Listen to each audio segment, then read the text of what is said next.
मोदी जी लगातार झूठ बोलने का काम करते हैं, इसलिए वो झूठे इस तरह की बातें करते हैं, लोग गुमराह करते हैं, जबकि वास्तविकता उनकी बात से कोसों दूर है।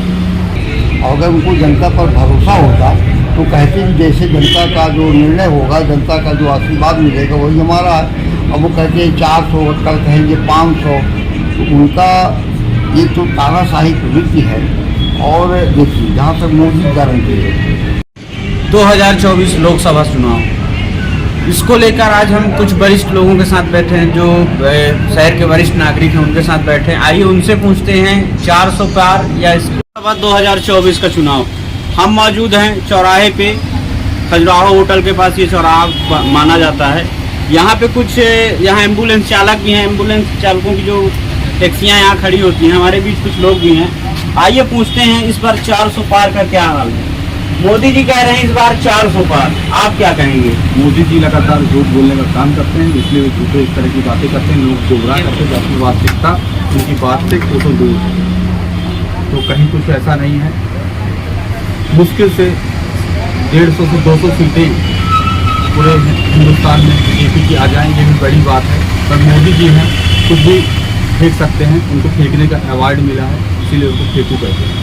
राहुल गांधी की गारंटी और मोदी की गारंटी, दोनों में क्या कितना फर्क है? कितना जनता सच मानती है और कितना झूठ मानती है? मोदी जी की गारंटी सिर्फ आश्वासन है, झूठ बोलने का काम करते हैं और कुछ नहीं। राहुल जी जो कहते हैं वो करते हैं। जिस दिन कांग्रेस की सरकार आएगी उस दिन राहुल जी अपनी गारंटी पूरी करेंगे। मध्य प्रदेश में जब 14 महीने की सरकार कांग्रेस की बनी थी तो कांग्रेस ने अपने घोषणा पत्र में जिन बातों को रखा था उन बातों पर अमल लाया था। चाहे बिजली के बिल का मामला हो, चाहे किसानों का मामला हो, चाहे और भी रोजगार उद्योग की बात की जाए, उन सब में जो भी कांग्रेस की सरकार ने घोषणा की थी उन पर करीब करीब अमल किया था। पर भाजपा के लोगों ने खरीद फरोख्त करके सरकार को गिरा दिया, जिसके कारण बाकी कार्य पूर्ण नहीं हो पाए। मोदी जी का ये कहना है कि कांग्रेस की सरकार इसलिए क्योंकि सरकार चला नहीं पाई। इसमें इस दावे में कितना सच है? इस सरासर गलत बात है। जब आप केंद्र की CBI ED का दुरुपयोग करके, पैसे धन का उपयोग करके आप प्रदेश की सरकारों को गिराने का काम करोगे तो कहाँ से सरकार चलेगी?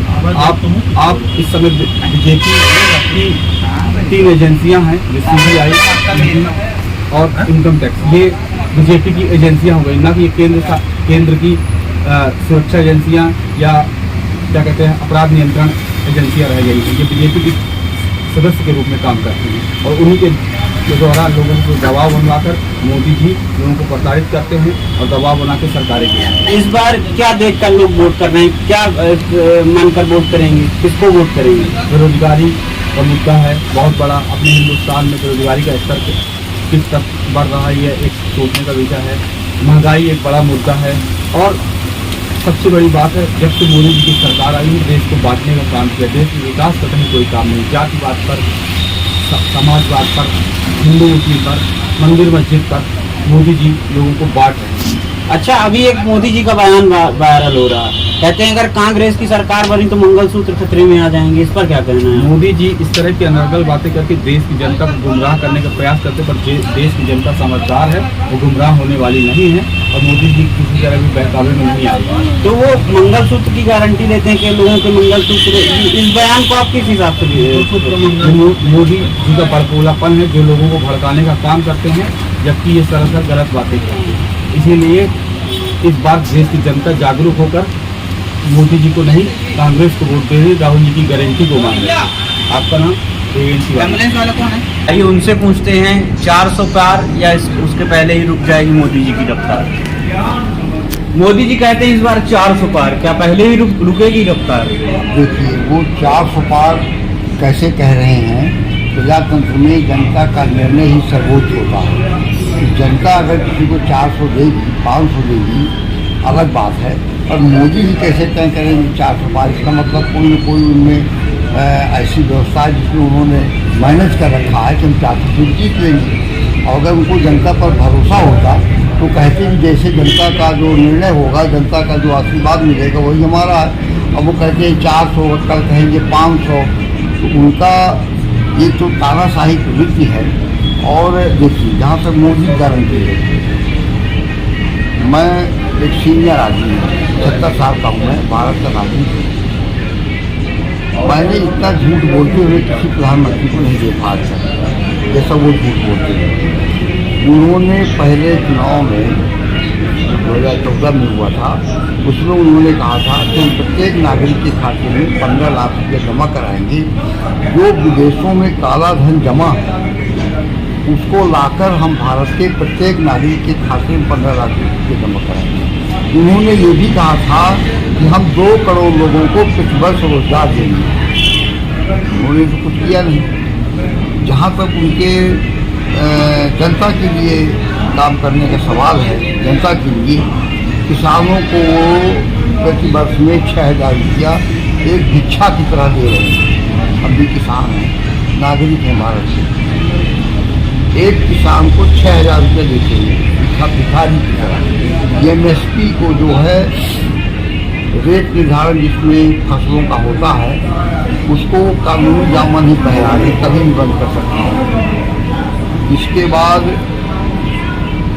किसानों का कर्जा जो है वो कांग्रेस ने कई बार माफ़ किया। तो कांग्रेस पार्टी की तरफ से नहीं बोल रहा हूँ, मैं नागरिक हिसाब से बोल रहा हूँ। कांग्रेस ने मध्य प्रदेश में माफ़ किया, भारत वर्ष इंडिया में जब मनमोहन सिंह की सरकार तब भी कर्जा माफ़ किया गया किसानों का, हमारा भी माफ़ हुआ। इस प्रकार से एक तो किसान विरोधी है। दूसरी बात ये है, अभी जब मध्य प्रदेश में चुनाव हुआ तो उन्होंने घोषणा किया कि हम 2700 रुपया कुंटल गेहूँ देंगे और 3100 रुपया धान देंगे। यही कहा उन्होंने। अभी धान की बिक्री हो गई, धान की बिक्री पुराने रेट में हुई, गेहूँ की बिक्री भी हो रही है, अभी पुराने 2400 रुपये के हिसाब से हो रही है, 2700 रुपये नहीं दे रहे। उन्होंने ये भी कहा था कि लाडली लक्ष्मी योजना में जिनको 1250 रुपये मिला उनको 3,000 रुपये से ये भी नहीं मिलता है। हमारा तो हमें ऐसा लगता है, हमारा मानना है कि चुनाव के बाद 1250 रुपये जो लाडली लक्ष्मी योजना था वो भी बंद कर दिया जाएगा। अब ये बताइए कि चुनाव में आज तक जब से 1952 से चुनाव हो रहे हैं, यहाँ भारत में 1949 संविधान बना, 1952 से चुनाव हो रहे हैं। कोई भी प्रधानमंत्री इतना झूठ नहीं बोल रहे जितना मोदी जी बोल रहे हैं। अब उनका ये कहना है, अभी हमने अखबार में पढ़ा कि मोदी जी कहते हैं, टीवी में भी देखा, मोदी जी कहते हैं कि मंगलसूत्र जो है महिलाओं का हाँ खतरे में। कैसे है? उनका कहना है कि मुसलमानों को दे दिया जाएगा। ये तो सरासर चुनाव आचार संहिता का उल्लंघन है। उन्होंने अपने निर्वाचन अधिकारी उन्होंने बैठा रखे, वो भी कुछ नहीं कर रहे हैं। तो क्या है भैया कि हमको तो ऐसा लगता है ये अधिनायकवाद की ओर we are going towards the अधिनायकवाद।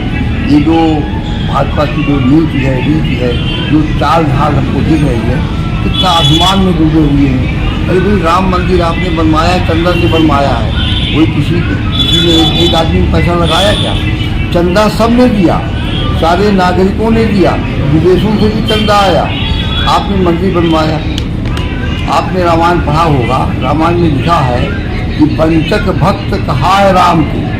Ramayan में लिखा है कि जो राम का भक्त है वो पंचक ठग नहीं हो सकता। राम के नाम पर कोई धंधा रोजगार नहीं कर सकता, राम के नाम पर कुछ मांग नहीं सकता। पंचक भक्त कहा है राम के, रामी कीर्तन को काम के।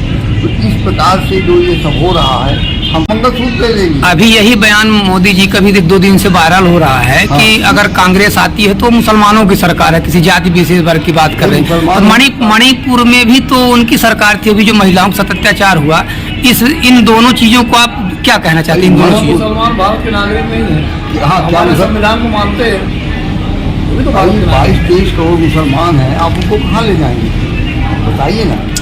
आप जब पाकिस्तान में हिंदुओं के साथ अन्याय होता है तो हम बोलते हैं, अगर हम भारत में मुसलमानों के साथ इस प्रकार से अन्याय करने लगेंगे तो भारत की छवि का क्या होगा?